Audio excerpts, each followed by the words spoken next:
Hey everybody, welcome to the next Clash Island voice actor interview. Time for the first question, which is the introduction to our guest, which is, who are you and who do you voice in Clash Island and how long have you been voice acting for? All right, my name is Joel Collins. I've been voice acting for a couple of years, even though here lately I haven't had time to do some voice acting, but I've been in a game or two under a different pseudonym. But other than that, I'm here with you. Alrighty, and I think the audience should probably know this about you. Who else have you voiced in my projects? Logan. I voice like the hippie dude, man. You gotta have all the love and joy you can on the earth, and keep care of the trees too. Yeah, yeah. So you came back and you voiced Meatcanyon, correct? Correct. Alrighty, so we have one of our first crossover voice actors from the TDOI pilot way back in the day. So now you're voicing Meatcanyon, and how did you get the role for Meatcanyon, and what was your experience in auditioning for the role? Well, you had audition for the character stuff like that. I picked a couple like QXC, Markiplier, which I do a terrible Markiplier impression, but I was like, let me just go ahead and do it. And when I saw Meatcanyon, I was like, he sounds familiar, but I don't really remember who he is. But when I searched him, I saw his face. I was like, he doesn't look familiar. Then I saw his animations at the bottom. I'm like, oh, that creepy guy. Okay, let me try him. Yeah, he's definitely one of our more eccentric characters. So it's one of the fun roles you get to play as like the creepy character. I think like every total drama season type deal has like a creepy-esque character, and that is what Meatcanyon is to our season. So probably lots of fun on your end to play a very creepy, like say whatever you want kind of character. Oh, yeah, and I get to use practically my own voice. I mean, I didn't have to like tweak it a little bit unless I get really creepy, then I get really low. But other than that, I mean, he was fun to do and fun to improv with as well. What did you think of your lines in the trailer that I put in there? I thought it was hilarious when a certain scene come up. I was like, oh, is this where I'm gonna have my improv moment down? But then when I didn't see it, I was like, okay, maybe he wanted to wait for the pilot to show that off. Yeah, there's a moment where we have Meatcanyon saying a bunch of different words when something is happening to him, and I remember you threw in a bunch of like random blips in there, and I ended up using all of them because they were so funny. But people should pay attention to that scene in particular because I actually threw in a Easter egg pose for when that thing is happening to Meatcanyon, which I'm hoping somebody will mention in the comments because you'll have to like go frame by frame to see this like Easter egg pose that I put in there. But it's on a very funny piece of dialogue you put in there, so for those who are astute, they'll be able to find it. Oh yeah. Alrighty, so what did you like most about playing Meatcanyon, and what about them do you find interesting? I think I like his like creepy nature in a sense where he seems all fun and joy until he gets to a certain subject and he's like, ooh, omnibus, and wants to just play the role as the creepy guy and freak everyone out. Yeah, and that's very much portrayed in like his current personality, which is he does the Creepcast with Windigoon, which they do like spooky, scary stories where he does all the voices and some like the more creepy voices in the scary stories they talk about. So yeah, I really want to lean into like the horror YouTuber type part that he's kind of moved himself into a little bit. It'd be really fun if he brings, I think her name is Margaret or something, his weird stove into the Clash Island. Everyone's like, what is that doing here? It's like, well, I gotta eat, and she makes good food. Just don't look down. Yeah. He's also got the computer Winston or whatever. Oh god, I'm the computer Winston. Oh gee, he sounds like Morty from Rick and Morty. Oh jeez. This is my ad segment. Why are you talking? I think I really like that he's doing those fun like Cronenberg type appliances in his house.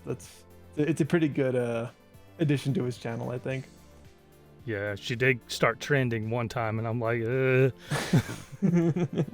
All right, so did you do any research on who you'd be playing, and what did you discover about them that helped you play the role as them better? Like I said, when I first saw Meatcanyon, I was like, that sounds familiar, but I don't really, it didn't really click on me who he was, so that's why I went on YouTube and searched his name, and I heard him talk, and I was like, I sound a little bit like him. I mean, he's a little deeper than me, but then I saw his creepy animations. I'm like, oh, this might be a little fun. Then I looked at QXC and did impression of him. And then, of course, I just threw out Markiplier. And Moist Critical I did too, because I recognized him almost immediately with his, woo, yeah, baby. And I was like, oh, okay, let me try him too. But really, I wasn't really expecting getting Meatcanyon, but when I got it, I was like, ah, sweet. Nice. So I'm assuming, because the next question is, were you a fan of Meatcanyon before you got cast as them? I'm guessing the answer was yes. You were a fan of them before? I was a fan of him, but I did not know I was a fan of him until I got, because I saw the animations before, but I didn't put it together who he was until I saw this audition and researched him. And I was like, oh, I know him. Yeah. Let me try him. Perfect. So what was your initial thoughts on the script without revealing spoilers? I thought it was pretty funny, especially on the trailer. It said it, QXC's line of, at least I'm not a teenager that simps for you, or something like that. And I was like, oh, he'll be fun to voice, and I tried to went all out for him, but I guess my second all out with Meatcanyon got me. So I was like, oh, this is going to be excellent. I think there's going to be a variety of characters that are going to be very animated and wacky, and Meatcanyon is definitely one of the ones I'm not afraid to kind of go all out with, because Papa Meat or Meatcanyon is a very like out there kind of guy, and he's not afraid to go there type person. So we're going to have lots of fun with him. So he's definitely probably one of the more exciting characters or fun characters to voice.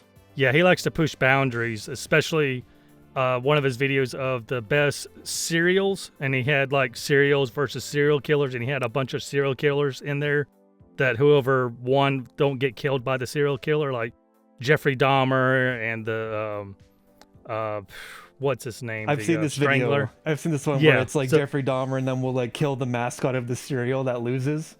Yeah. It's like Captain Crunch and like the Twix Rabbit get killed by serial killers. Like, he's just not afraid to go there. And then he has that one where he has like Colonel Sanders show up, and he's like real creepy in one of his videos. He's got a bunch of like weird shit he does, which I think is amazing. I love Papa Meat's content. Sometimes when I'm doing stuff, I'll just turn on some Papa Meat content and let it just autoplay while I'm doing something. So definitely lots of content we can use for Meatcanyon going forward. Oh, yeah. So going to the next question, what would you like to see happen in Clash Island, and what aspects of the project make you excited to be a part of it? Well, I mentioned it earlier, having his stove just randomly show up and everyone being freaked out. Like, oh, what kind of creature is that? And he's like, it's my stove. That's where I cook my food. What's wrong with it? She's fine. Aren't you, Margaret? We definitely got to throw like during like the because every season has like a horror theme challenge.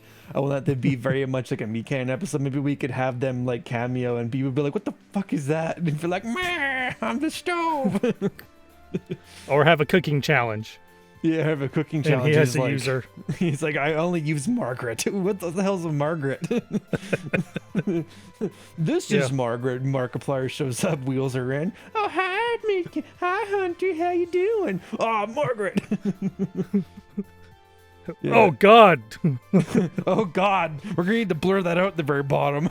Yeah, no. It's a good thing you only see me from the top up. Jesus Christ.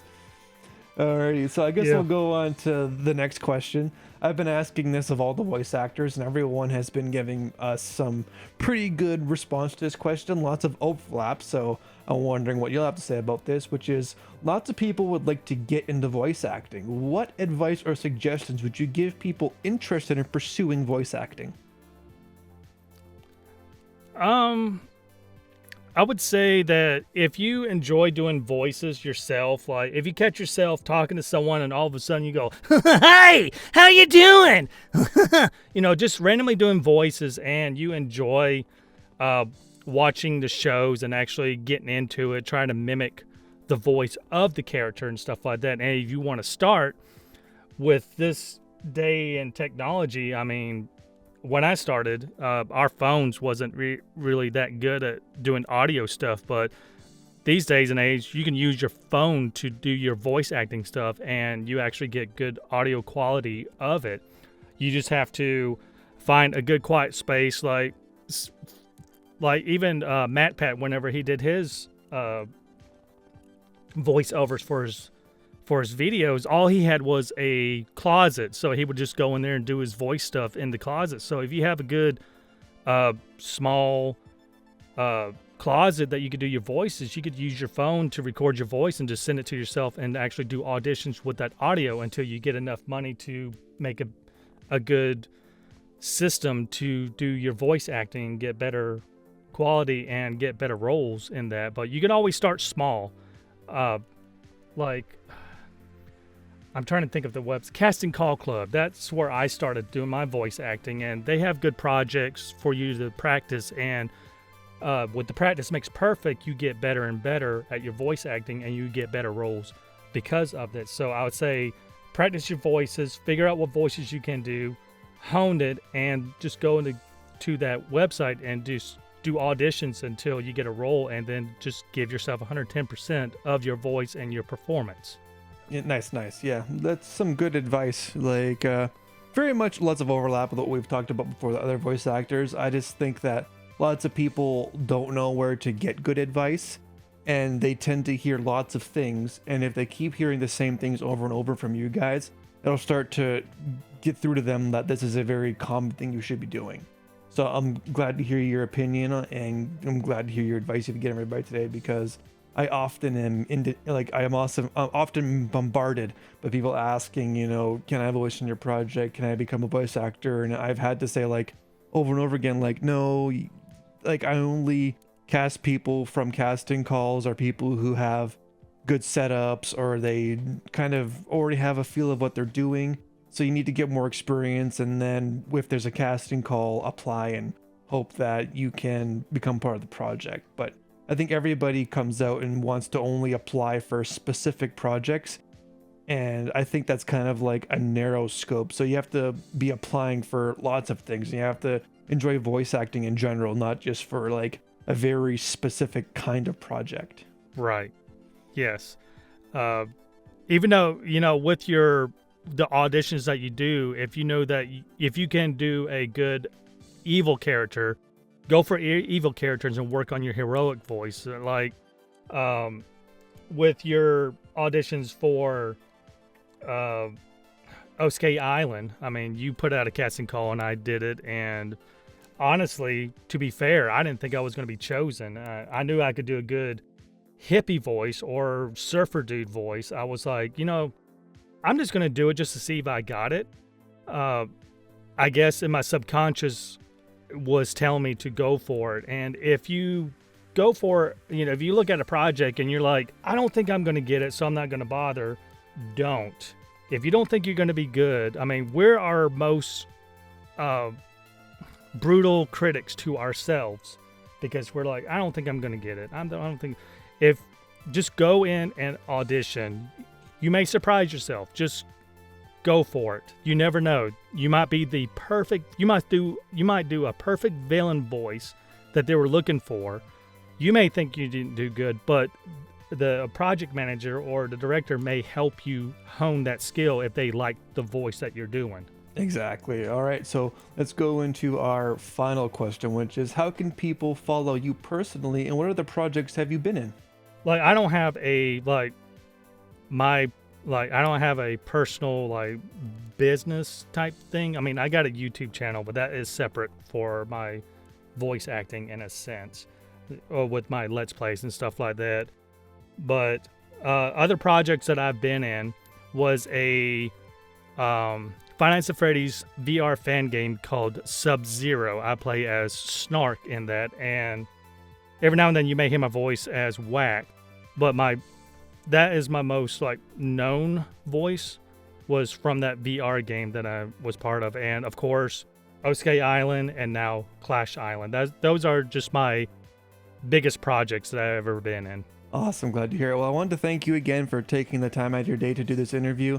And I think everybody is happy to hear from you again, because it's been a while since we've heard you as Logan, and now we get to hear you as Meatcanyon. Oh yeah, glad to be here. All right, well, thank you everybody for watching this interview. We'll be back with more of them, so thank you for watching.